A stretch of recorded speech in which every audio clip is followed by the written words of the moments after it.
Hello అండి. నేను doctor Teja పల్మనాలజిస్ట్‌ని. ఓల్డ్ క్లబ్ రోడ్ కొత్తపేటలో తేజ పాలిక్లినిక్‌లో కన్సల్టెంట్‌గా వర్క్ చేస్తున్నాను. ఇవాళ మనం మాట్లాడుకోబోయే టాపిక్ వచ్చేసి వాతావరణ మార్పులు మరియు ఊపిరితిత్తుల జబ్బులు.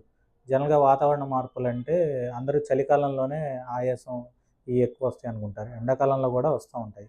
ఈ చలికాలం, ఎండాకాలం ఎందుకొస్తాయంటే టెంపరేచర్ మార్పుల వల్ల దానివల్ల ఊపిరితిత్తుల్లో గాలిగొట్టాలు మూసుకుపోవడం, కఫం మందపడడం ఇట్లా దీనివల్ల వస్తుంటాయన్నమాట.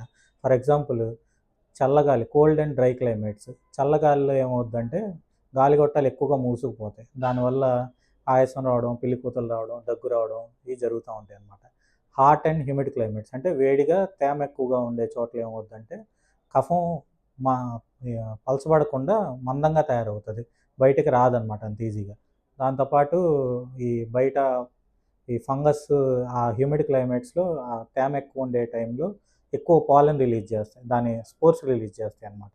వాటి వల్ల కూడా ఎక్కువ అలర్జీస్ వస్తూ ఉంటాయి.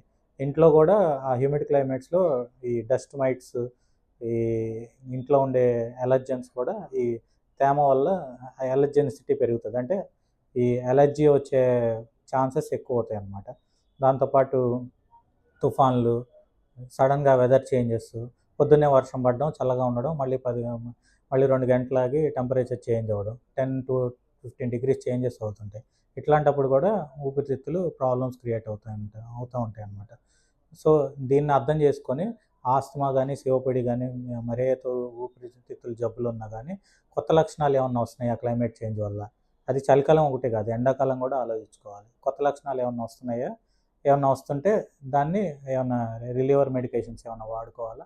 లేదంటే డాక్టర్‌ని కలిస్తే ఏమన్నా రెస్పాన్స్ ఉంటదా అనేది ఆలోచించుకొని మీ దగ్గర పల్మనాలజిస్ట్‌ని కలవడం బెటర్. Thank you.